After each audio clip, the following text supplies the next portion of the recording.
ओम शांति। 9 मई 2026 के बाबा के मधुर महावाक्य। बाबा कहते, मीठे बच्चे, तुम यहाँ आए हो सेल्फ रियलाइजेशन करने। तुम अपने को आत्मा समझो, परमात्मा बाप से सुनो, देही अभिमानी बनने का अभ्यास करो।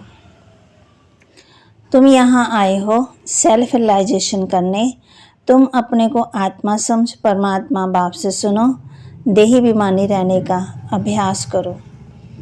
प्रश्न कई बार बच्चों से कोई पूछते हैं कि तुमने आत्मा का साक्षात्कार किया है, देखा है, तो तुम उन्हें कौन सा उत्तर देते हो? कई बार बच्चों से कोई पूछते हैं कि तुमने आत्मा के दर्शन किए हैं, तो तुम उन्हें कौन सा उत्तर देते हो? बोलो, हाँ, हमने आत्मा को देखा है। आत्मा ज्योति बिंदु है। आत्मा में ही अच्छे व बुरे संस्कार हैं। पुण्य आत्मा पाप आत्मा ही बनती है। आत्मा की सारी नॉलेज अभी हमें मिली है। जब तक आत्मा का साक्षात्कार नहीं किया, तब तक देह अभिमानी थे। अभी हमें परमात्मा द्वारा गॉड रियलाइजेशन और सेल्फ रियलाइजेशन हुआ है। गीत, न वह हमसे जुदा होंगे, न उल्फत जल से निकलेगी। ओम शांति। मीठे मीठे रूहानी बच्चों ने ये गीत सुना। रूहानी बच्चे कहते हैं शरीर द्वारा। ऐसे कोई भी नहीं कहेंगे कि हम मर मिटेंगे साधु संतों के ऊपर। बच्चे जानते हैं हमको उनके साथ जाना है, ये शरीर छोड़ देना है। इसलिए कहते हैं ये शरीर छोड़कर हम चले जाएंगे बाप के साथ। बाप आए ही हैं साथ ले जाने। ये बहुत समझ की बात है। बच्चे बुलाते हैं, हम पतितों को आकर के पावन बनाओ। फिर क्या करूं? यहाँ तो नहीं छोड़ जाएंगे। ये सारी दुनिया पतित है। इस पतित दुनिया से पावन दुनिया में ले जाने के लिए बाप आए हैं।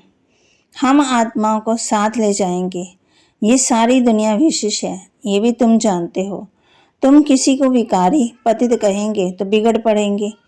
मनुष्यों को समझाना बड़ा युक्ति से है। महिमा करनी है एक बाप की। अभी तुम बच्चों को नॉलेज मिली है, बड़ी समझ से बात करनी है। कहाँ देखते हो प्रश्न उत्तर करते हैं तो बोलो, हम अभी कच्चे हैं। बड़ी बहन आकर के रिस्पॉन्स देके तुम कहते हो शिव बाबा समझाते हैं भगवान आवाज। मनुष्य सब पतित हैं, पतित को भगवान नहीं, पतित तो भगवान नहीं हो सकता। पतित पावन को बुलाते हैं क्योंकि पतित हैं। देहधारियों को भगवान नहीं कह सकते। भगवान निराकार शिव को कहा जाता है। शिव के मंदिर भी बहुत हैं। पहले जब एक बात को समझ लेवें तब ठहर सकेंगे। पहले बताओ कि शिव भगवान आवाज। शिव बाबा कहते हैं कि माँ में कम याद करो। उनको अपना शरीर नहीं है। ब्रह्मा विष्णु शंकर को भी अपना सूक्ष्म शरीर है। देखने में आता है, ये तो देखने में नहीं आता। उनको कहा ही जाता है परम पिता परमात्मा। तुम भी कहेंगे हम आत्मा एक शरीर छोड़ दूसरा लेता हूँ। तुमने अपनी आत्मा का साक्षात्कार किया है। भक्ति मार्ग में साक्षात्कार के लिए नोदा भक्ति करते हैं, परंतु भक्ति करने वालों ने कब साक्षात्कार नहीं किया, वह क्या चीज है ये बिल्कुल नहीं जानते। सिर्फ कहते हैं वह निराकार है। बातचीत तो आत्मा करती है, संस्कार भी आत्मा में रहते हैं। आत्मा निकल जाती है तो ना आत्मा ना शरीर बात कर सकते हैं। आत्मा बगैर शरीर कुछ कर न सके। पहले तो आत्मा को पहचानना है और बाप द्वारा ही बाप को पहचान सकेंगे। आत्मा को परम पिता परमात्मा का साक्षात्कार कैसे हो सकता है जबकि अपने को ही नहीं जान सके तो देख सकते। बल कहते हैं, बाबा कहते जबकि अपने को ही नहीं जान देख सकते। बल कहते हैं चमकता है अजब तारा, परंतु ये किसी को पता ही नहीं कि आत्मा में 84 जन्मों का पाठ नोंदा हुआ है। मनुष्य बिल्कुल ही देह अभिमानी रहते हैं। अब बाप कहते हैं बच्चे देह अभिमानी बनो, अपने को आत्मा समझो, फिर मेरे द्वारा सुनो। सुनने वाली आत्मा है, आत्मा को सुनाने वाला परमात्मा चाहिए। मनुष्य तो समझाने वाला मनुष्य होगा। ये आत्मा का ज्ञान किसी को है ही नहीं। इसलिए कहा जाता पहले आत्मा को जानो, सेल्फ रियलाइजेशन करो। आत्मा खुद ही कहती है। आत्मा को हम रियलाइज कैसे करें, ये थोड़ी किसी को पता है। हमारी आत्मा में कैसे सारा पाठ भरा हुआ है, साधु सन्यासी आदि कोई बता ना सके। बाप को ही अगर बच्चों ने को सेल्फ रियलाइजेशन कराना पड़ता है। बाप कहते हैं अपने को आत्मा समुच निराकार परम पिता परमात्मा से सुनो। आत्मा और परमात्मा जब मिले तब ये बातें हो। दुनिया को ये पता ही नहीं कि परम पिता परमात्मा कब आएंगे, कैसे आकर समझाएंगे। ना जानने का मतभेद में आ जाते हैं। उन सब का मदार है शास्त्रों पर।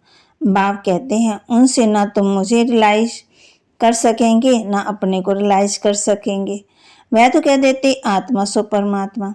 ऐसे कहने से क्या होता है? हमको पति से पावन कौन बनाएंगे, त्रिकालदर्शी कौन बनाएंगे? कोई भी आत्मा को परमात्मा का ज्ञान तो दे नहीं सकते। इसलिए तुम कहते हो जो भी आत्मा अपने बाप को नहीं जानती वह नास्तिक है। वो फिर कह देते हैं जो भक्ति नहीं करते वह नास्तिक है। अब तुम बच्चे भक्ति तो करते नहीं, तुम्हारे पास चित्र बहुत अच्छे हैं, चित्रों पर समझाया जाता है। कोई ने वर्ल्ड के नक्शे देखे ही नहीं होंगे तो उनको क्या पता लंदन कहाँ है, अमेरिका कहाँ है। जब तक टीचर बैठ मैप पर समझाए इसलिए तुमने ये चित्र बनाए हैं, परंतु डिटेल में कोई समझ नहीं सकते। सूर्यवंशियों ने ये राजधानी कहाँ से ली, फिर चंद्रवंशियों ने कैसे ली, क्या सूर्यवंशी लड़ाई की? तुम समझते हो सबको वर्षा एक बाप से मिलता है। सूर्यवंशी चंद्रवंशी तो विश्व के मालिक है, दूसरा कोई धर्म ही नहीं होता, तो लड़ाई की बात ही नहीं है।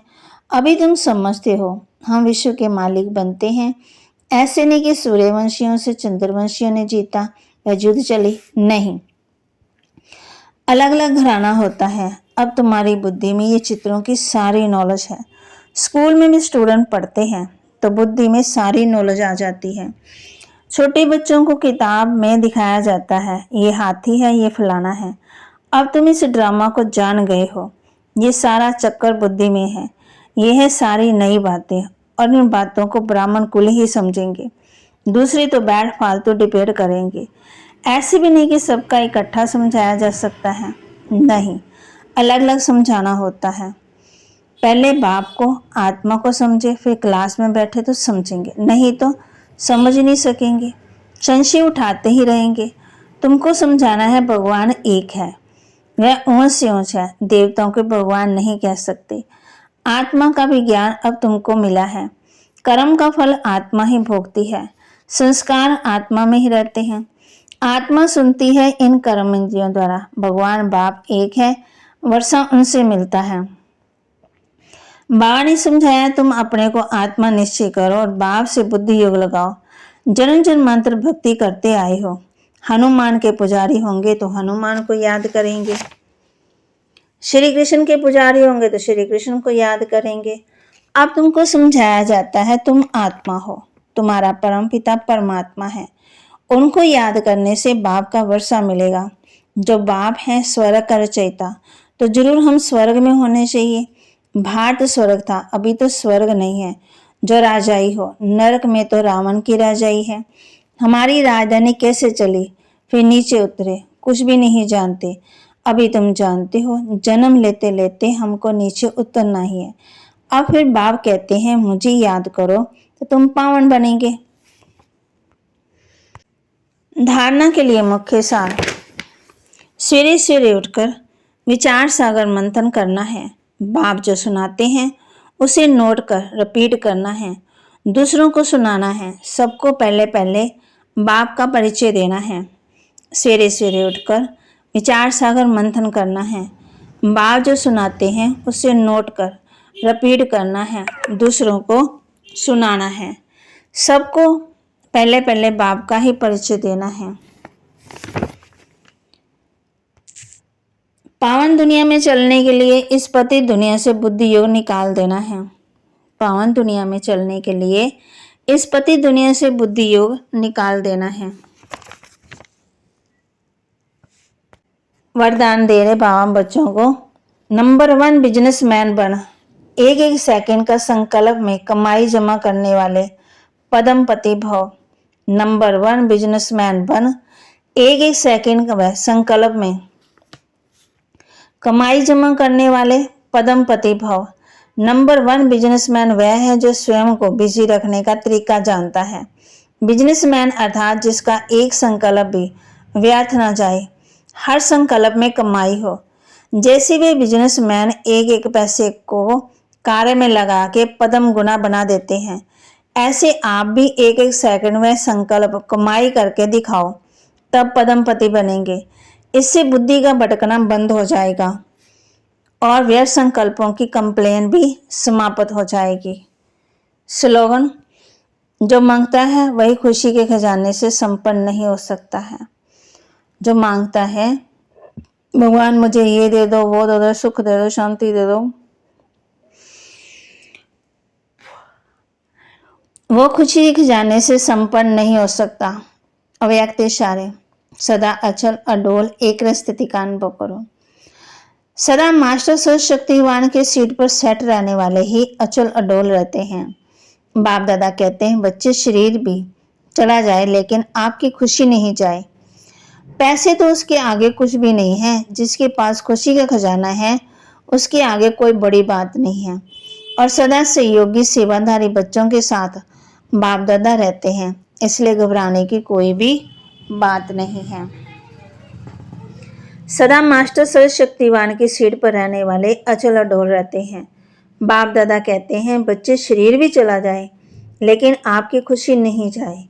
पैसा तो उसके आगे कुछ भी नहीं है। जिसके पास खुशी का खजाना है उसके आगे कोई बड़ी बात नहीं। और सदा सहयोगी सेवाधारी बच्चे के साथ बाप दादा रहते हैं, इसलिए घबराने की कोई भी बात नहीं है।